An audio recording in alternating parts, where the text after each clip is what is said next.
Buenas tardes a todos. Nelson, una pregunta, ¿a qué hora prefiere comenzar? Yo creo que podemos esperar unos 5 minutos y empezamos. Perfecto, listo. Gracias.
Bueno, buenas tardes a todos. Me presento. Mi nombre es Juan Camilo Mendoza, estudiante de octavo semestre de la Universidad Nacional de Colombia y actual coordinador del Grupo de Interés en Pediatría de la Universidad Nacional. El día de hoy vamos a escuchar pues, a nuestro líder de investigación, que es Nelson David González, también estudiante de la Nacional, a hablar sobre el abordaje de la desnutrición aguda.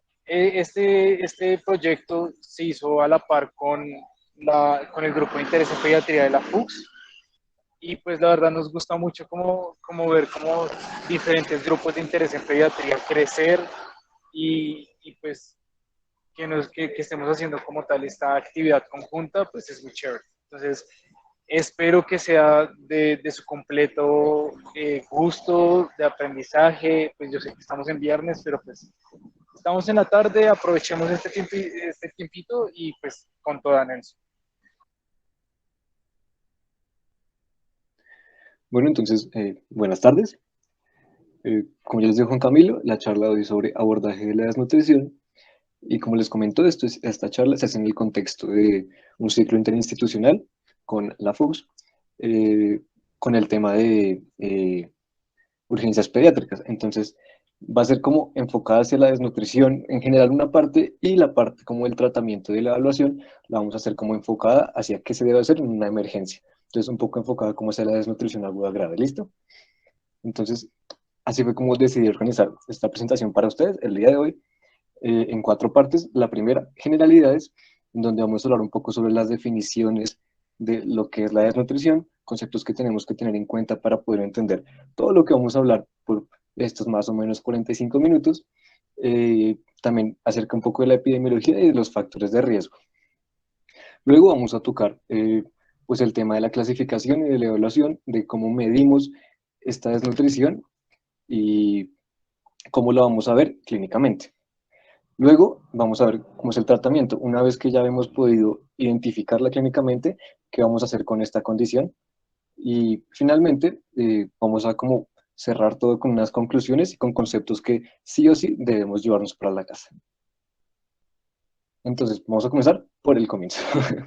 Generalidades, definiciones, epidemiología y factores de riesgo. Entonces, antes de hablar de desnutrición, tenemos que hablar de malnutrición, que es un estado resultante de una dieta desequilibrada, ya sea por exceso o por defecto de nutrientes. Entonces, este concepto comprende lo que es la desnutrición y la obesidad, es decir, es de un espectro muy amplio. Ya entrando más en detalle, dentro de la malnutrición tenemos la desnutrición, que consiste en un desbalance entre el consumo y el requerimiento de nutrientes que resulta en un déficit acumulado de energía, proteínas o micronutrientes que puede afectar negativamente al niño, ya sea en su desarrollo, en su crecimiento o que incluso puede llevarlo tristemente a la muerte.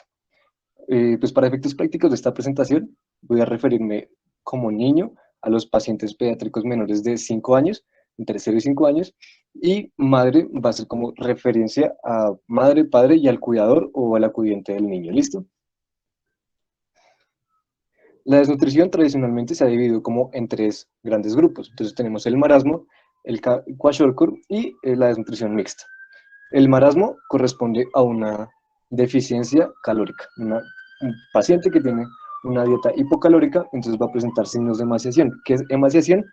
Eh, es cuando el niño se ve muy, muy, muy flaco. O sea, es tan flaco que algunos textos incluso lo describen como un esqueleto cubierto de piel. Se puede ver muy definidamente los huesos porque el niño no tiene ni músculo ni grasa subcutánea. El kwashiorkor corresponde a una desnutrición hipoproteica. Aquí lo que vamos a ver es un niño edematoso que va a tener, que aunque pues está desnutrido, va a tener como eh, la cara muy redondita, muy llena, los pies inflamados, las extremidades inferiores y superiores también inflamadas. Incluso hay quienes dicen que se ven como, entre comillas, barrigones, pero es porque presentan pues una ascitis secundaria a este edema. Y finalmente tenemos la desnutrición mixta, que también llaman kwashiorkor marasmático, que es como una conjunción de ambas desnutriciones. Es un niño que tiene un déficit tanto proteico como calórico. Y pues se va a encontrar edema y emaciación juntos en un mismo paciente. Pues más adelante vamos a tocar un poco más a fondo el tema de los indicadores, pero se los quiero explicar aquí para poderles, pues para poder hablar un poco mejor de la epidemiología más adelante. Entonces tenemos como tres indicadores que van a ser los más importantes para definir esta desnutrición. Entonces tenemos el peso para la edad, la talla para la edad y el peso para la talla. El peso para la edad es, pues, como su nombre lo dice, realmente es bastante intuitivo. El peso que debería tener un niño según su edad. Y cuando este peso está disminuido, podemos hablar de desnutrición global, desnutrición general. Eh, en la talla para la edad, de igual manera, es cuánto debería medir un niño según la edad que tiene. Y cuando esta talla está disminuida, lo que nos indica es que probablemente estamos frente a un caso de desnutrición crónica.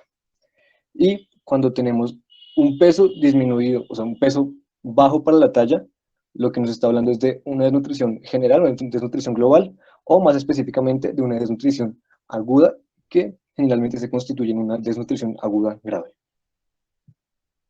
¿Cómo es la epidemiología de esta condición? Entonces, la prevalencia se divide según el peso para la edad, PPE, la talla para la edad, la TPE, y el peso para la talla, PPT.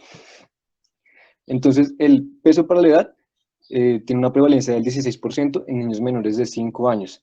Es decir, que alrededor del mundo hay aproximadamente 101 millones de niños menores de 5 años con esta condición. La talla para la edad pues constituye el 26% de todos los niños menores de 5 años. Si ustedes se ponen a pensar, eso es un montón.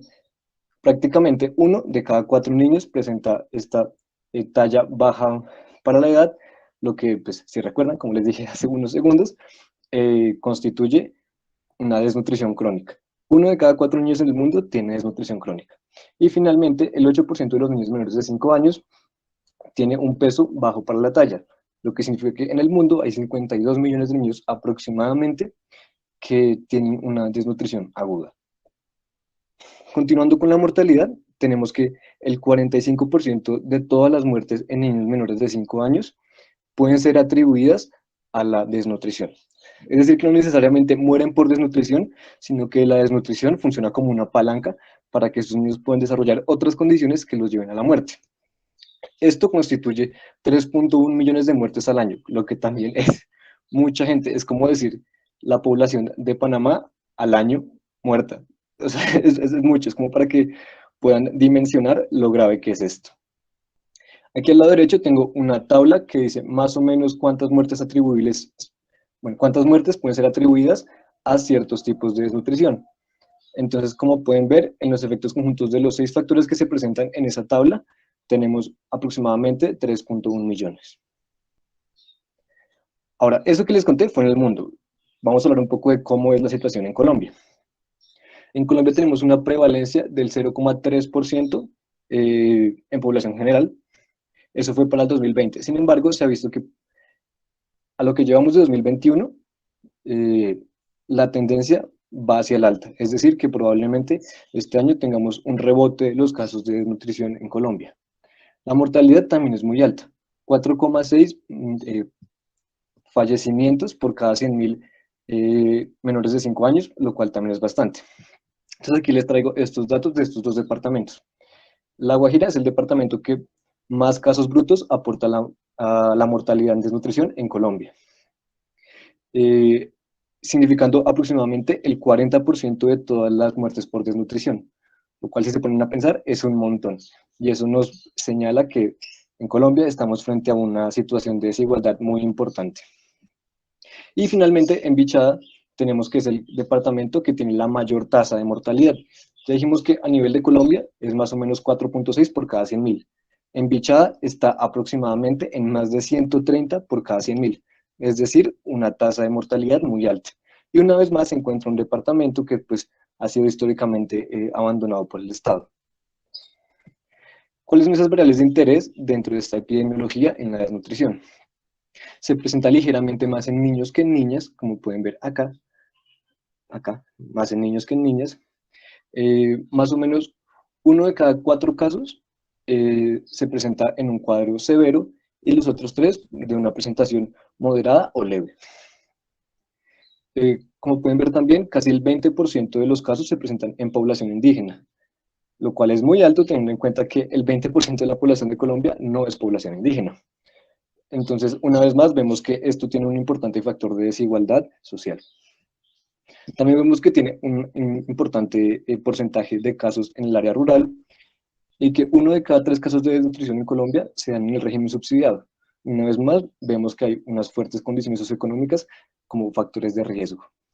Y finalmente tenemos que aproximadamente el 72% de estos casos afectan severamente el crecimiento y el desarrollo de los niños en Colombia. Ahora, puntualmente, ¿cuáles son esos factores de riesgo para desarrollar la desnutrición? Primero tenemos factores socioeconómicos. Entonces, aquí lo que podemos ver es que estos niños tienen padres que tienen bajos sueldos, que tienen también baja escolaridad y que en general tienen una poca disponibilidad para conseguir alimentos de manera sencilla. Tenemos factores de riesgo ambientales, entonces los niños que viven en lugares donde no hay agua potable, donde no tienen un correcto manejo de residuos y de basuras, van a estar en un mayor riesgo de presentar esta desnutrición. También hay ciertos factores biológicos, como lo puede ser la prematuridad, defectos congénitos o infecciones a las que se puede haber expuesto el niño. Tenemos en cuarto lugar factores de riesgo nutricionales. Niños que no han recibido lactancia materna o que la reciben no por el tiempo que debería ser, y los hábitos de vida que también manejan tanto como el niño como su familia. Tenemos también factores de riesgo psicosociales, como lo pueden ser trastornos psiquiátricos y adicciones, que estos pues van más como dirigidos hacia la familia, y si afectan a la familia, pues van a afectar directamente la salud del niño. Y finalmente podemos tener medicamentos que pueden funcionar como factores de riesgo también para la desnutrición. Pues una vez ya que tenemos como esos conceptos claros, espero que estén claros, vamos a abordar cómo son esas mediciones de la desnutrición. Entonces, cuáles son los patrones de crecimiento, cómo lo medimos, cómo lo evaluamos y cómo lo vemos en la clínica. Entonces, primero quiero hablar de los patrones de crecimiento. Antes del 2006, como que había mucha disparidad en lo que se consideraba desnutrición, en cómo se podía evaluar. Entonces, precisamente en el año 2006, la OMS publica una guía de patrones de crecimiento infantil que responde esta pregunta: ¿cómo deben crecer los niños cuando se siguen condiciones para un óptimo crecimiento? ¿Cuáles son esas condiciones? Una alimentación ideal. Esa alimentación ideal se constituye en que los niños tengan una lactancia exclusiva por los primeros 6 meses de vida y que durante, al menos hasta que cumpla 2 años, va a tener la lactancia materna como alimentación complementaria a su alimentación normal. Un medio ambiente ideal, como les decía ahorita, que pues tenga una vivienda adecuada, limpia, que tenga agua potable, que tenga un correcto manejo de residuos y que, por ejemplo, sus padres no sean fumadores cerca de ellos. Y un cuidado de la salud ideal, que es que los niños tengan sus esquemas de vacunación completos, que vayan a sus citas de seguimiento de pediatría y que hayan tenido controles prenatales. Entonces, todo esto se hizo como en un estudio multicéntrico, multifactorial en todo el mundo y arrojó como unas curvas que se consideran normales. ¿Cómo debería crecer un niño bajo estas condiciones ideales? Entonces se dice que el crecimiento de los niños entre 0 y 5 años está dado totalmente por su alimentación, no por su genética. Entonces, gracias a esta publicación de estos patrones, obtenemos estas tablas que tienen acá a su izquierda, que pues se evalúan en estos indicadores que tenemos a la derecha. Entonces, en pacientes menores de 2 años, se tienen 5 indicadores: el peso para la edad, la talla para la edad, el peso para la talla, que ya hemos hablado, el índice de masa corporal, que va un poco más enfocado hacia la medición de la obesidad, y el perímetro cefálico. Y en pacientes mayores de 2 años y menores de 5, se van a tener en cuenta los mismos indicadores, a excepción del peso para la edad. Entonces, ¿cómo se interpretan estas tablas? Tenemos aquí en el eje vertical el peso, en el eje horizontal la longitud en centímetros del niño, es decir, la talla. Y pues como en un plano cartesiano, ubicamos uno, ubicamos el otro y pues casi que triangulamos ese punto. Si ese punto se ubica entre las líneas que vemos como 1, 0 y -1, quiere decir que el niño está normal. Si está por encima de 1, el niño está a riesgo de tener obesidad. Si está por encima de 2, el niño tiene obesidad. Si está por debajo de -1, entre -1 y -2, el niño está en riesgo de tener desnutrición. Si está entre -2 y -3, el niño tiene desnutrición. Y si está en menos de -3, el niño tiene una desnutrición muy severa. Entonces acá tenemos esta tablita que nos indica precisamente lo que ya les comenté. Entonces tenemos que según entre -1 y +1 vamos a tener una clasificación normal, debajo de -1 pero encima de -2 el niño va a estar en riesgo, entre -2 y -3 va a estar en desnutrición y por debajo de -3 va a tener una desnutrición severa, que es la que nos interesa en este contexto de emergencia pediátrica. Entonces, ¿cómo evaluamos y cómo lo medimos? Entonces, lo primero que se debe hacer es observar y palpar al niño. Entonces, ¿qué podemos observar en la emaciación o también conocida como marasmo? Pues vamos a ver, como en este niño de acá, atrofia muscular, va a poder ser muy identificable el contorno de las costillas. Vamos a ver que el tejido cutáneo en la parte glútea se va a ver como les digo, se va a ver como muy ancho. Entonces, en los libros de semiología lo definen como pantalones anchos. Entonces, hagan de cuenta que la piel de la zona glútea se ve como cuando una persona se pone un pantalón que le queda muy grande. La piel como que se ve colgada. Eso es muy común de ver en la emaciación. Mientras que en el edema, pues lo que vamos a ver es un niño que tiene pues la cara un poco redonda, que llaman semiológicamente cara de luna, y vamos a ver que los niños tienen edema en los miembros inferiores, en los miembros superiores, vamos a ver que tienen también como una inflamación a nivel abdominal, que pues es la citis, vamos a ver también unas lesiones en la piel, que corresponden a unas lesiones pelagroides, y en el pelo vamos a ver algo que denominan el signo de la bandera o signo de bandera. Este es un signo que se distingue cuando el cabello tiene como cambios en la coloración según su crecimiento. Es decir, digamos, en la punta se ve, por ejemplo, negro, en la mitad se ve un color como cobrizo amarillo y otra vez se ve negro. Eso quiere decir que en ese momento, en ese punto en el que el pelo se ve como color cobrizo, el niño tuvo algún déficit nutricional. Eso es lo que se considera como signo de la bandera. Entonces, bueno, ya que hicimos como la inspección del niño, vamos a determinar el peso. Entonces es importante que este peso se determine con exactitud. Entonces se recomienda hacer 2 mediciones. Si las mediciones son muy diferentes, se hace una tercera medición y se toman en cuenta las 2 mediciones más cercanas. En los pacientes menores de 2 años, el peso va a ser medido acostado o sentado, así como está este niño acostadito, así se debe pesar. Si el niño es mayor de 2 años, la idea es hacer, pues, pesarlo de pie, así como está acá. Es importante que después de pesar al niño, cuando lo quitemos de la báscula de la balanza, que marque el cero, porque si no marca el cero, quiere decir que no está bien calibrada y que la medición puede estar alterada. El niño se debe pesar sin pesos adicionales, entonces sin los zapatos, sin relojitos, sin gorritas, lo que sea. Y el niño debe estar quieto y no debe estar apoyado en ninguna superficie ni sostenido por la madre, por ejemplo. Luego vamos a determinar la talla. Entonces hay 2 maneras de determinar la talla según la edad del niño. Si el niño es menor de 2 años, se mide con un instrumento que se denomina infantómetro, que es este que ven acá. Entonces es como una superficie horizontal, se pone al niño en decúbito supino. Ay, Dios mío, es música del Chavo, no sé por qué estoy sonando eso, perdón. Se pone al niño en decúbito supino, la madre debe sostener la cabeza del niño mirando hacia arriba y el médico, el doctor, con la mano dominante va a sostener la parte móvil del infantómetro y con la mano no dominante va a sostener las piernas para que queden en un ángulo de 90 grados con esta parte para hacer la medición lo más correcta que se pueda. Y en niños mayores de 2 años se mide con lo que se denomina tallímetro, que es como este metro que casi todos conocemos. Entonces se pide al niño que se ponga bien derecho, con la mirada hacia el frente, y se toma su talla.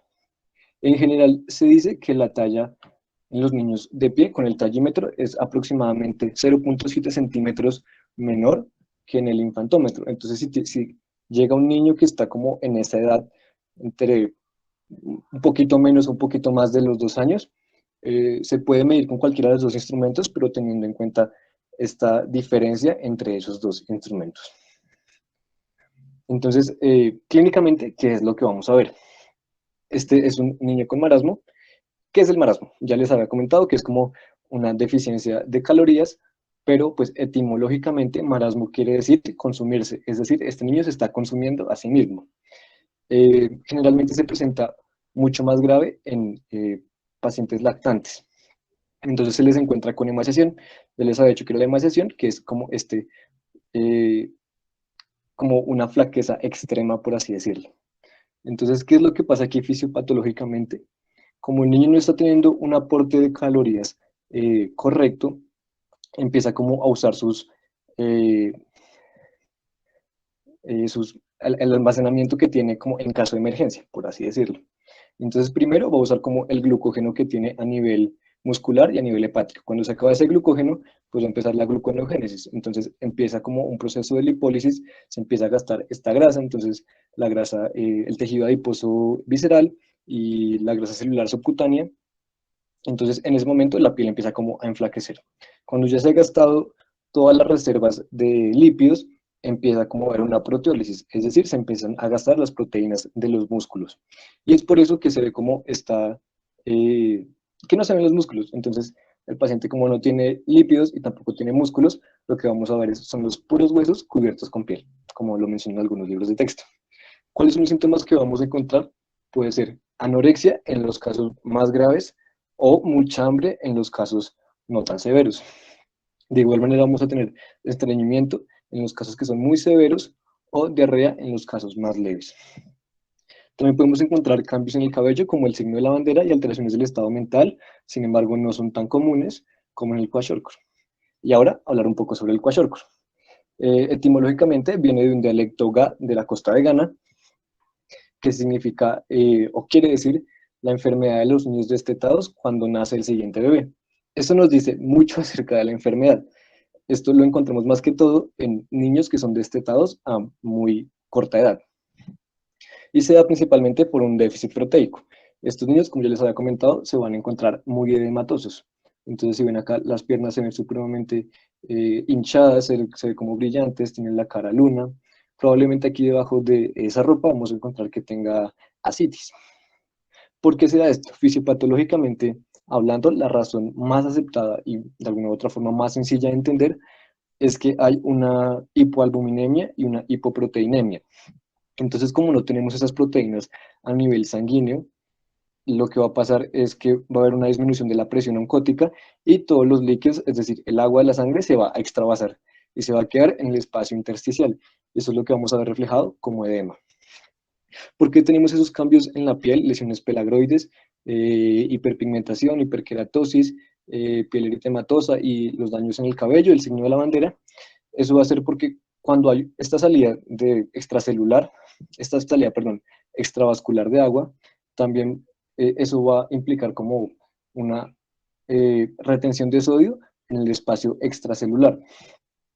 Y la célula va a perder su masa, va a perder sus electrolitos, se va a volver menos funcional y todas estas lesiones que podemos ver en la piel son signos del daño celular. A nivel gastrointestinal también vamos a encontrar diarrea precisamente porque hay un daño en las células del sistema gastrointestinal. En general, el kwashiorkor va a presentar complicaciones mucho más graves que el marasmo.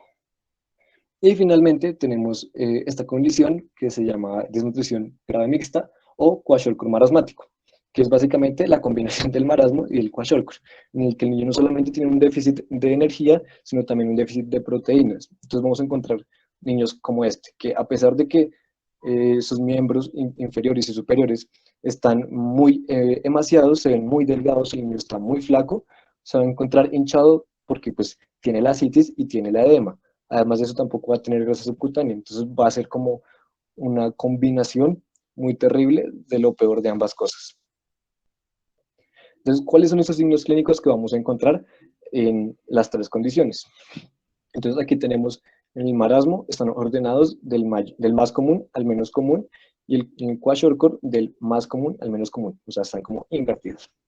Entonces, vamos a encontrar que en el marasmo, una de las cosas más importantes es que va a haber una importante pérdida de peso. Y eso puede ser a expensas del la pérdida de lípidos y de la atrofia muscular, que también va a ser muy común. Los síntomas gastrointestinales, en general en las tres condiciones, van a ser como muy similares y se va a dar precisamente por lo que les había comentado de como el daño celular de las células. Además de eso, pues si no tenemos energía, pues no tenemos ATP, y si no tenemos ATP, pues no va a haber un recambio celular, no va a haber función de todas las bombas ATPasas, no va a haber función de ciertas enzimas, entonces eso también va a contribuir en este daño gastrointestinal. Los cambios psíquicos son mucho más comunes en el kwashiorkor, y es porque va a haber algo así como un edema a nivel cerebral. Las neuronas tampoco van a funcionar bien, no vamos a tener ATP para que las neuronas, entre comillas, piensen. Los cambios en el cabello que yo les había comentado se pueden ver en las tres condiciones, pero son mucho más comunes en el kwashiorkor. La hipoproteinemia también puede ser común en las tres condiciones, pero es bastante más importante en el kwashiorkor, por eso en esa condición hay más edema. Y el edema que en general en el marasmo no es muy común de encontrar. Realmente cuando se encuentra edema en el marasmo ya no es marasmo, sino kwashiorkor marasmático. Pero sí es muy común en el kwashiorkor, lo mismo con las lesiones pelagroides y con la esteatosis hepática. Entonces, ya que entendemos todo esto, ahora debemos saber qué hacemos cuando nos llega un paciente que tiene esta condición. ¿Cómo vamos a tratar esta desnutrición aguda grave? Entonces, en principio se debe tener en cuenta la fisiopatología de esta condición para así poder atacar o pues corregir estas alteraciones puntuales. Entonces, eh, lo dividí como en 4 fases que realmente son como bien distintas, por así decirlo. Entonces tenemos primero un tratamiento de urgencia. ¿Qué hacer cuando llega el niño en la mala a urgencias, se está muriendo? ¿Qué vamos a hacer? Luego tenemos la fase de estabilización y rehabilitación, que son tal vez cuando el niño no está tan mal, que puede esperar un momento, no se va a morir en este momento. Y finalmente está la fase del tratamiento comunitario, que no es a nivel hospitalario, sino es más bien como una búsqueda activa de casos en las comunidades. Entonces, primero, ¿qué vamos a hacer en el tratamiento de emergencia? Lo primero es asegurarnos de que el paciente no tenga shock. Si está en shock, pues si tiene como, está hipotenso, si no se le siente el pulso o se siente muy rápido y débil, si el paciente está con una saturación muy baja, pues, o si está muy frío y letárgico, tenemos que pensar en shock. Entonces, ¿qué vamos a hacer cuando el paciente tiene shock? Lo primero que vamos a hacer es pues, asegurar la oxigenación. Vamos a conectar a una cánula de oxígeno. Vamos a administrar glucosa, que no puse en grandes cantidades, y ya a continuación les vamos a explicar por qué. Los líquidos, que de igual manera se tienen que administrar de una manera muy cuidadosa, y es importante y vital mantenerlo monitorizado. Después de que hemos manejado el shock, o si el paciente no tiene shock, tenemos que concentrarnos en manejar la hipoglicemia. Digamos que el abordaje de esta hipoglicemia es distinta si el paciente está consciente o si el paciente está inconsciente. Si el paciente está consciente, pues se le da como una solución oral de glucosa, que no puede ser tampoco mucho, o si está inconsciente, pues se hace como también una dilución de glucosa y se inyecta vía intravenosa. Lo tercero a tratar es la deshidratación. Entonces aquí importante es que si vemos a un niño deshidratado en el que estamos pensando que tenga desnutrición, no podemos ponernos a administrarle líquidos a la loca porque ese niño se nos va a morir. ¿Esto por qué sucede? Porque como ya les había comentado, la mayoría de los niños tienen este edema, este aumento de los líquidos intravascular y extracelular. Entonces, si le inyectamos más líquidos, lo que vamos a producir es que el niño entre en una falla cardíaca congestiva. Además de que el corazón también está como en una disminución de su función, porque pues, como tampoco tenemos ATP, tiene como una disminución en su capacidad funcional. Entonces, ¿qué vamos a hacer? Le vamos a administrar una sustancia que se denomina Resomal, que es una solución de rehidratación oral para desnutrición. Entonces es como un sobrecito que viene para diluir en 2 litros de agua, eso se prepara y se le administra al niño. Eso está pensado específicamente para la deshidratación en desnutrición. En cuarto lugar, ¿qué vamos a tratar? La anemia. Entonces tenemos que administrarle sangre o hematíes concentrados en caso de que el niño tenga un alto riesgo de presentar una falla cardíaca congestiva que lo pueda llevar a la muerte. Y en ambos casos lo recomendable es administrar furosemida, precisamente también por este peligro de presentar la falla cardíaca. Y finalmente, si se hace en el examen físico y se encuentra que el niño tiene una posible úlcera corneal, lo que se tiene que hacer es administrar inmediatamente vitamina A y una gota de atropina en el ojo afectado. Entonces, en caso de que el paciente tal vez no está como en esa urgencia vital, pues podemos usar este esquema de estabilización y rehabilitación del paciente. Entonces, esto lo que en general busca es primero evitar que se desarrollen las complicaciones y si esas complicaciones se desarrollan, pues tratarlas lo mejor posible. Entonces, lo primero que hay que hacer es evitar o, en su defecto, tratar la hipoglucemia, como ya les venía comentando ahorita. En segundo lugar, lo que hay que hacer es evitar o tratar la hipotermia. Pues si dejamos que el paciente entre en hipotermia, pues más fácilmente va a morir. Y eso es lo que no queremos precisamente que suceda. En tercer lugar, tenemos que evitar o tratar la deshidratación con el mismo, lo que les dije, el resomal. En cuarto lugar, tenemos que corregir el desequilibrio electrolítico. Y como ven, esto no se hace solamente en el primero o segundo día, sino que se lleva hasta la semana 6, porque si se hace una inyección de líquidos muy rápido, una corrección de electrolitos, entre comillas, realmente va a ser más deleterio al paciente que dejarlo tal como está. En quinto lugar, tenemos que tratar las infecciones. Es muy probable que el niño con desnutrición, cuando llega a consultar, consulte por infección y no por la desnutrición. Porque, pues, no sé, los padres consideran que es más importante eso que la propia desnutrición. Entonces, lo que se debe hacer es, pues, también estabilizar al paciente y este es un tratamiento antibiótico, probablemente dure entre 1 y 7 días. Luego tenemos que empezar a corregir los déficits de micronutrientes. Entonces, en la primera semana se va a administrar pues, las vitaminas y minerales que el individuo probablemente tenga el déficit. Entonces, vitamina A, vitamina B, tiamina, vitamina K, cobre, zinc. Y a partir de la segunda semana ya se puede empezar con la administración del hierro.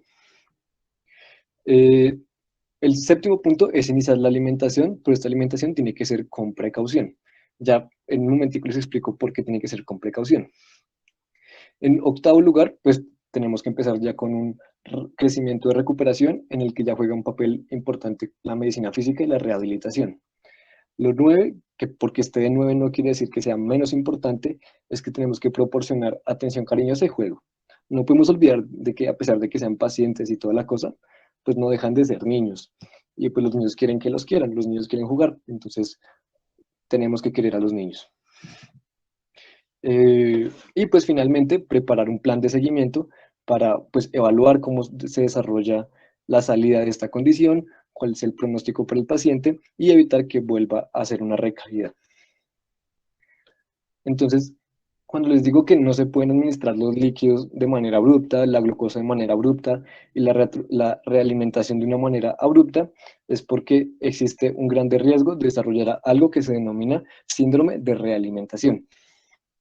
¿Qué es el síndrome de realimentación? Como les había comentado, esto es como un poco de la fisiopatología de la condición.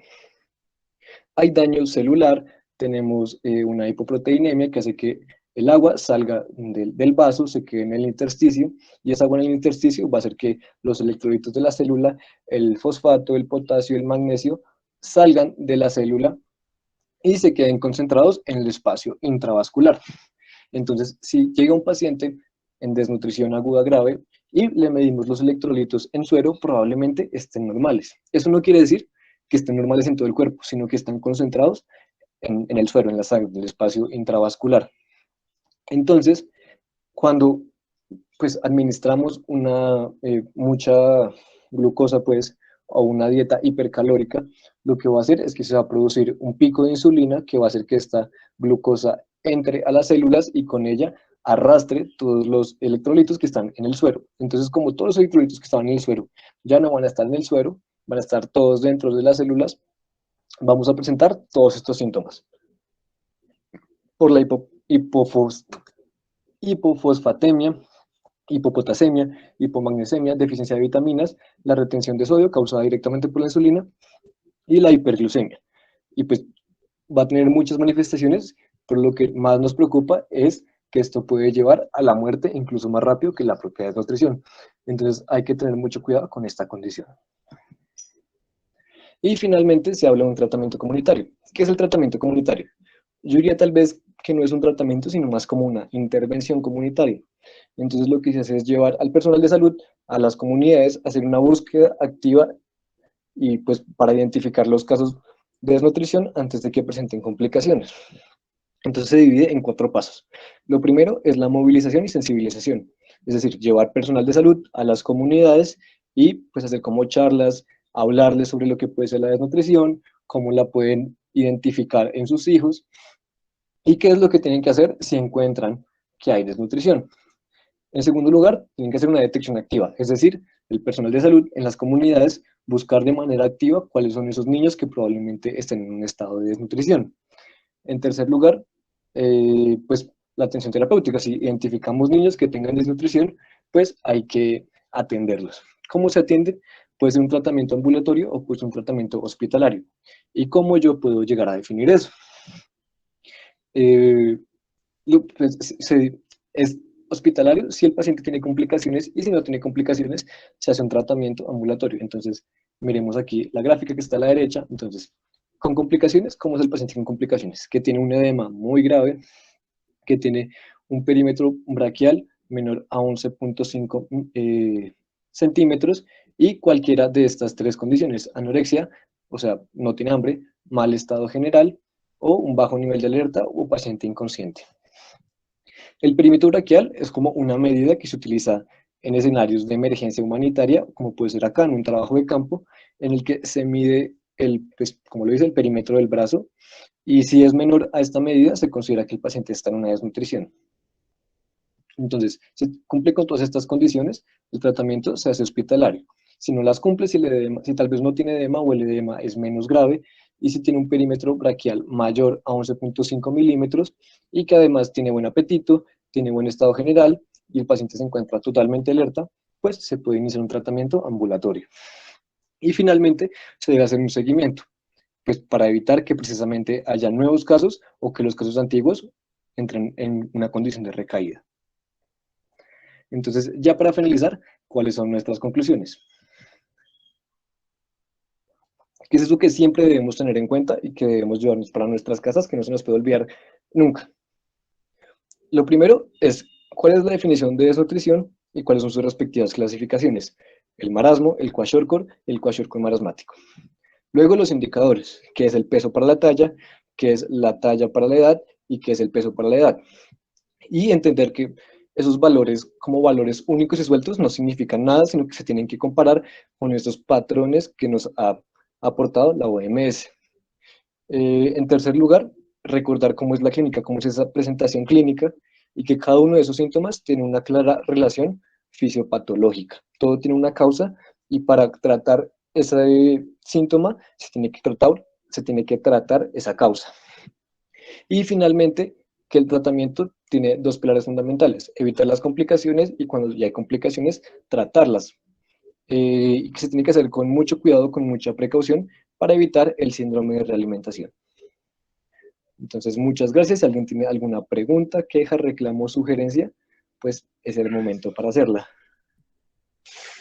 Bueno, Nelson, yo lo quiero felicitar, muy buen tema, la verdad. La desnutrición aguda, nosotros lo debemos entender desde la atención primaria en salud y desde las urgencias. En este caso, pues lo entendemos desde las urgencias, pero también lo debemos pues, entender desde la APS.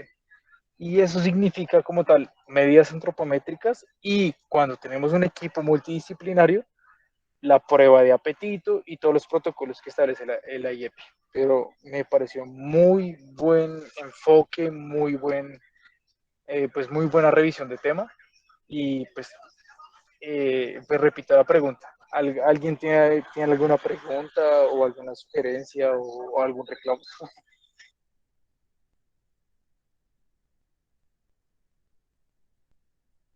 Hay una pregunta en el chat, creo. Cuando se presenta anorexia en un paciente con desnutrición aguda grave, ¿es por causas psicológicas o físicas?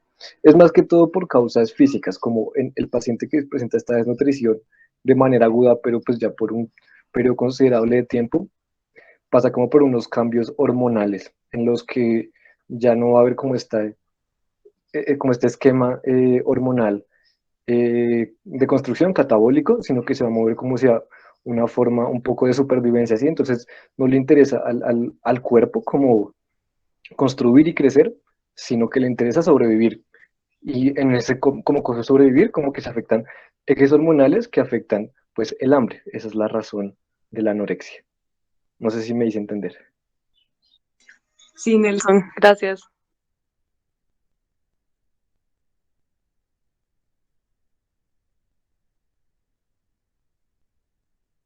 ¿Alguna otra pregunta, comentario, queja?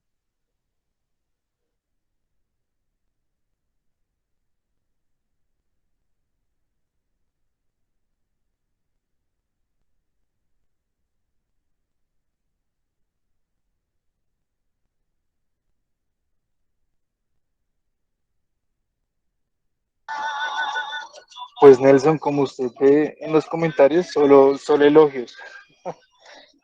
Pues yo creo que abordó muy bien el tema, la verdad. Y la desnutrición aguda no es una patología fácil de manejar.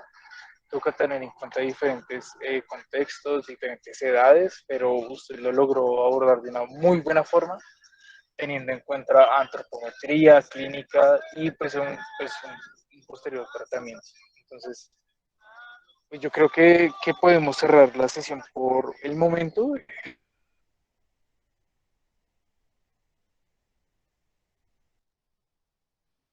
Listo, entonces muchas gracias a todos por venir y que tengan un buen fin de semana. Muchas gracias. Muchísimas gracias.